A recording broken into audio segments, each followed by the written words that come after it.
Om Swastiastu, kami dari kelompok 1 akan membawakan presentasi mengenai konsep investasi. Sebelum memulai presentasi, izinkan saya mengenalkan anggota dari kelompok 1. Yang pertama ada saya sendiri, Putu Sepia Paramita. Yang kedua ada Niputu Ayu Yuli Sumadiati. Dan yang terakhir ada Wayan Eka Hendrawan.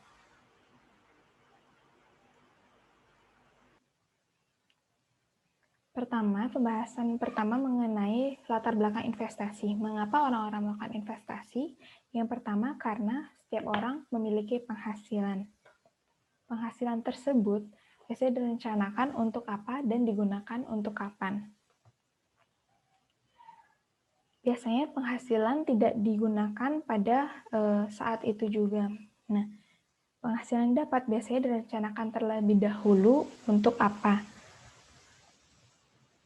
Biasanya untuk kebutuhan primer, sekunder, dan tersier.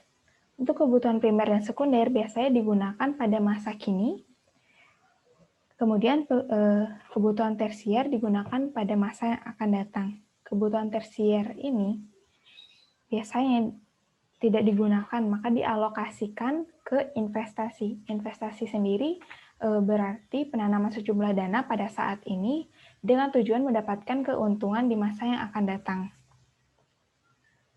Selanjutnya ada jenis investasi. Yang pertama ada investasi kekayaan real, di mana biasanya dilakukan pada aset yang tampak secara nyata, biasanya berupa bangunan, tanah, dan lain sebagainya.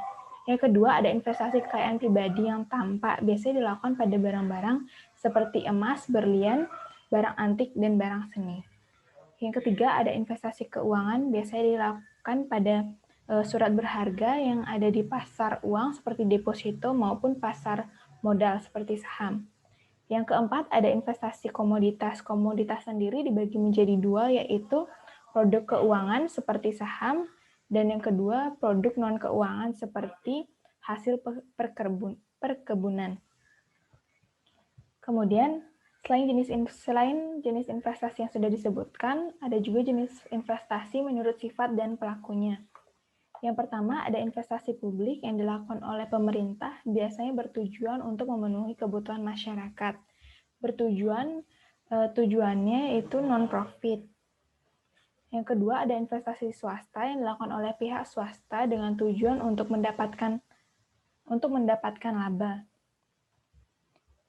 Yang ketiga ada investasi kerjasama pemerintah dengan swasta, dilakukan oleh pihak pemerintah dengan swasta yang bertujuan untuk memenuhi kebutuhan publik.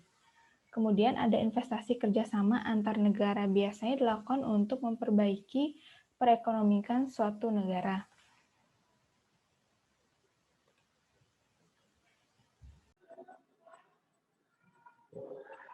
Baik, saya akan melanjutkan presentasi.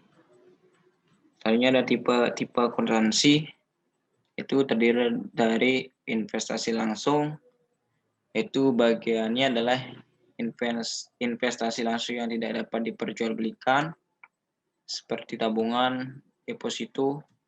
Kemudian yang kedua ada investasi langsung dapat diperjualbelikan.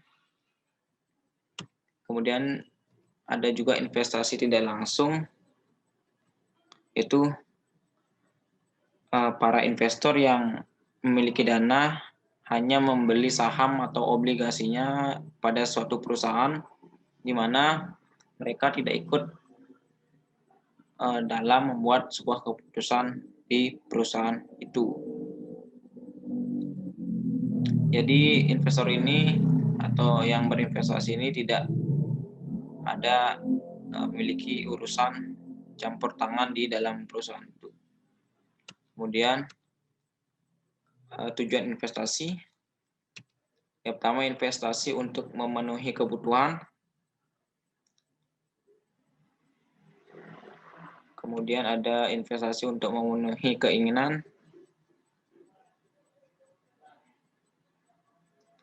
Di dalam investasi untuk memenuhi keinginan tersebut ada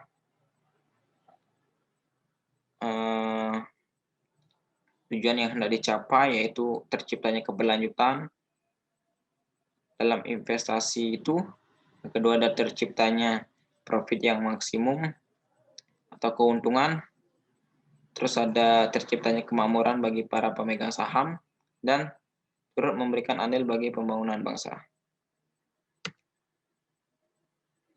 Tujuan investasi dalam berbisnis. Pertama yaitu mendapatkan penghasilan tetap, artinya ketika menanamkan modal pada suatu perusahaan, maka mereka yang menanamkan tersebut mendapatkan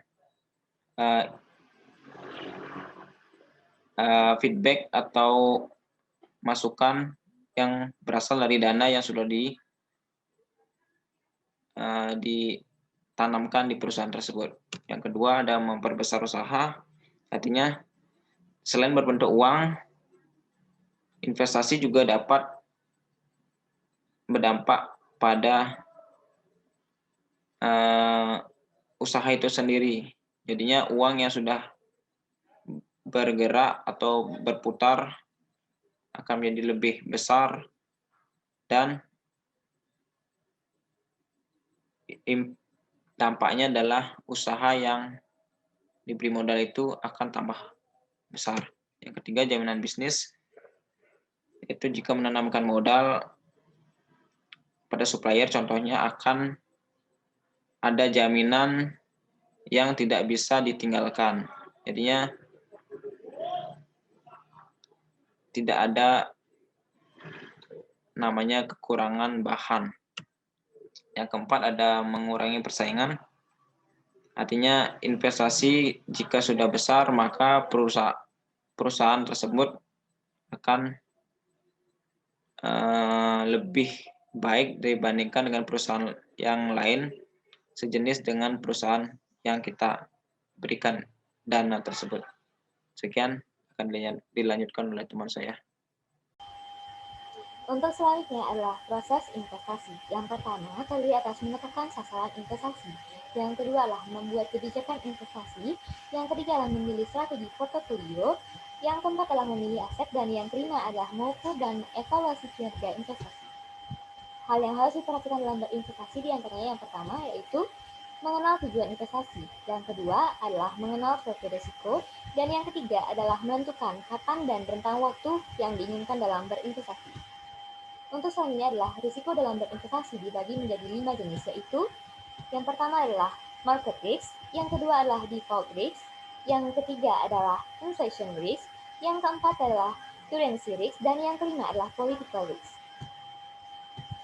Tipe-tipe investor yang ada dalam dunia investasi di antara yang pertama yaitu risk avoider, di mana investor ini amat sangat menghindari risiko. Yang kedua adalah risk indifference, yang dimana investor ini sangat berhati-hati dan mencegah kerugian investasi. Dan yang terakhir adalah risk lover atau risk seeker, adalah menyukai tantangan dalam berinvestasi. Baik, sekian dari kelompok kami. Apabila terdapat kesalahan ataupun hal-hal yang kurang, kami memohon maaf, dan Om Santi Santi Santi.